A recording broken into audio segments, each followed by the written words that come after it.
साहेद हराबुरुई रे जहां को एनेम नगाम सकाम रे सोना अखोर ते जायजुक खोदा तहना उनको मुद्रे मिद ᱧᱩᱛᱩᱢ दो बाबूलाल मुर्मू आदिवासी मिद रुसिका मदड़िया कथा गबान और सेरेज पारुखिया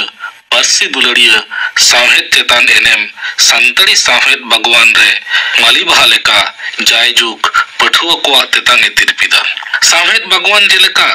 आजा करीते सोनेर सुतम ते गबन अकादाय उनकागे आजा जीवन हो निर्लगे तहे कान तया सेरेन लुसिका और मदड़िया मेनते नामडक तहे कान तया जहारेना तरास दो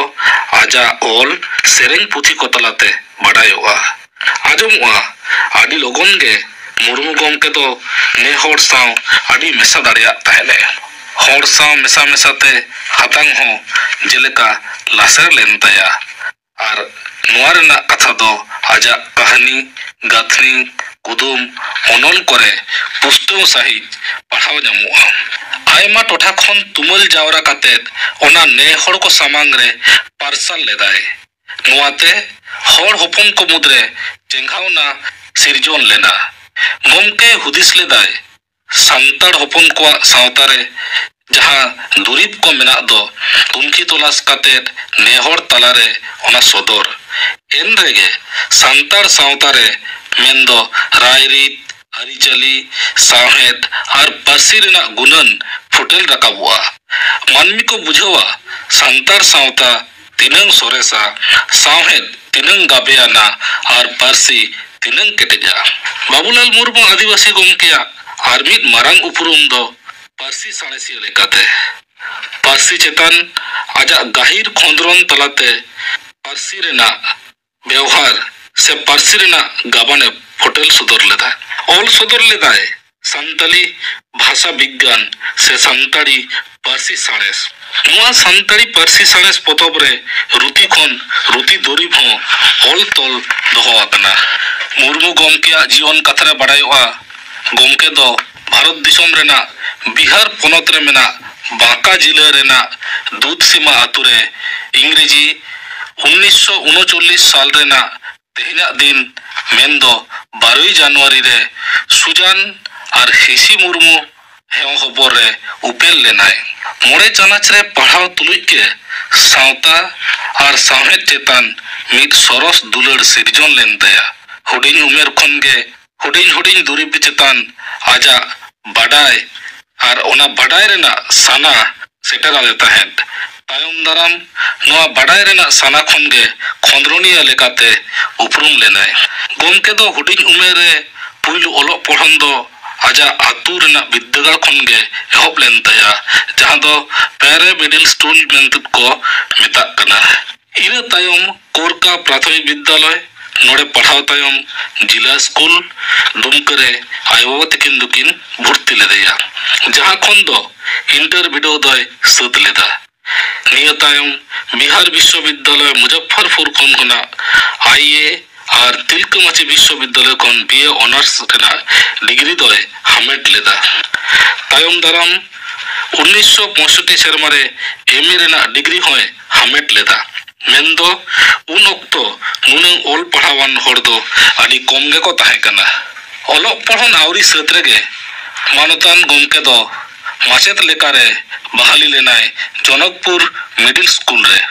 मेनकान चेद रे चिकेना नुआ कामी बागी कातेत मन मुर्मू गमके दो दिसोम रुखिया कामी मिलिटरी कामी रे बोलोयनाय मिलिटरी रे चाकरी ओक्तो गे मुर्मू गमके दो आयमा खन आयमा टोठाय संहार लेदाय उत्तर प्रदेश झारखंड पश्चिम बांग्ला रे पोनत रेना आयमा टोठा रे आजा बहाली हुई लेन तया जहारे गे बहाली आय ओंडे गे होड़ होपन को पंजा कोआ और उनको सा मेसा कातेत उनको रायरी आरिचाली तुनखी तलाश मेन कथा भेंता कथा एमाना तुनखी तलाश कातेत पोतब लेकाते गाबने छुटो लेना तायम दाराम नुआ कोगे आरो पुथी आकारते से पथाम करे परसाल सदर लेदाय नित दो मानतन बाबूलाल मुर्मू आदिवासी गमकेया ऑल किछु पुथी रेना कथाñ लई सदर लेगे पुइलु ऑल पुथी दो बाबूराम मुर्मू मेनते 1950 साल रे होड़ संबाद पथान रे छापा सदर लेन तया उनिया ऑल पुथी के मुद्रे जहाँ को छापा कना उना को दो हुयुक कना सारी सोहराय रे दो एने गिया रे आखड़ा रे झाम झाम लागड़े सेरें कोरताल रावा कना सोहराय सेरें सोरस सेरें दोंग लागड़े बाहा सेरें सोहराय सेरें नुआ को पुथी रे दो सांताड़ हपन को रायरित आरिचाली और सेरें दुरंग कोरेना कथा के गा गबना कना निया बेगोर दिसोम होड़ ओनोहे झाली ओनोल नाहा सांताली ओनोल दिसोम भक्ता कहानी सांताली मेन कथा भेंता कथा कहतु अकील अरसाल पुइलु खन तुरुई हटिंग सांताली साहेब रेना इतिहास एमान पोतब कोय ऑल सदर लेदाय नुआ ओनोल पोतब करे दो आयमा लेकाना कहानी को गबना कदाय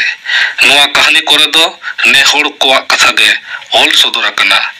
घारोज रेना अनाट खन एहब कतेद होड़ा जीवन रेना अनाट रेना कथा फरचा फरची पुष्टो साहिब कहानी ले आकारते ऑल सदर लेदाय निया तायम आर्मित करिताय जहां दो हुयुक कना सांताली भाषा विज्ञान पोतब मेंदो सांताली पार्सी रेना साणेसिया रूप नुआ पोतब रे सांताली पार्सी चेतान आजा खोंद्रोन कामी रेना कथा बाडायोगा सांताली रोड सांताली अयत रिया गबान चेलेका हुयुआ से हुया हिजुक कना नुआ रे पुष्टो साहिब मिद धाराय ऑल सदर आकावत बुना बाबूलाल मुर्मू आदिवासी गोमके तो एकाल सांताली साहेब दो बाय चर्चा आकदाय सांताली सावसावते हिंदी पार्सी रहो आजा लेताड़ के कलम दो चलाव कानगे ताहे कना हिंदी दिनम खबर कागज रे आजा ऑल लेताड़ के उछनो तया जेलेका हिंदुस्तान दैनिक जागरण प्रभात खबर जनशक्ति एमान एमान खबर कागज करे मिन कथा ते मेन गानुआ मानतान गोमके दो सांताली और हिंदी पार्सी रे मिद लेका के कलम दोय डहराव लेत तया और बनार पार्सी साहेब रेगे आजा एनएम मानमी हपन दो बांगे को हिड़िंग तया सांताली ते ऑल जहां ओनल को बांग छापा सदर कना मिद बार नितुमिन लईदा सांताली पार्सी रेना इतिहास सांताली ऑल पार्सी रेना इतिहास होड़ हपना इतिहास मिद खन गेलबार हटिंग होड़ हपना एने सेरें और रू गुरु अखड़ा रोग कारण मंतर झरनी रान मुर्गन मेंदो उन अक्तो होड़ हपना रुआ हसुरे ओका रुआ रे चे रान लगा से चेलकाते नुआ रोग आजार बेसोआ ओना रेना कथा हकिन ऑल सदरात ताहेत झारखंडी आदिवासी को पार्सी साहेब सांताली होड़ साहेब एमान को पोतब जहां दो बांग छापा सदरा कना मेनखान सांताड़ साहेब रे नुआ दो आडिगान दुरीब लेकाते निथो मेना गया निया सावते लई सनया होड़ संबाद पाथाव रे सासापड़ी लेकाते होय ताहे कना एकाल सुदु नुआ पाथाम दो बांग सावते आरो सांताड़ी पाथाम करेन सासापड़ी लेका से गोड़वान होड़ लेकाते उनी दोय ताहे कना बाबूलाल मुर्मू आदिवासी गोमके दो सांताली एकाडेमी अवार्ड हो हमेट लगित को होहवा देता है मेनखान शर्तो ताहे कना ओना ऑल को सनामा ऑल चिकीते ऑल उचड़ हुआ मेनखान आदिवासी गोमके दो नुआ ऑल उचड़ रे बाय रेबेल लेनते पाले चो नुआ सिरपा खन दोय सहायना निया सिरपा बेगर आदि आयमा सिरपा जहां दो सरकारी बेसरकारी संस्था गांवता खन बाबूलाल मुर्मू गोमके दको चाला देता है सांताड़ी पार्सी रे उनिया एनएम जायजुग जियड़ गे ताहेना सांताड़ हपन आजा करी खातिर दिशा को दोहैया 2009 साल रेना 4 फरवरी नुआ धुड़ी धरती बागी कातेत अब खुना सांगिए चलाव कान रहो सांताड़ी साहेब दरदिया सांताड़ी पार्सी दरदिया हर दो जायजुग मानतान आदिवासी गोमके दो उहियर रे आको अंतर जीवी को दोहकाया सांताड़ी साहेब रे बाबूलाल मुर्मू आदिवासी एनएम बाबत तुति पांजम के तबना तुति किदाई असिस्टेंट प्रोफेसर सनोत हांसदा।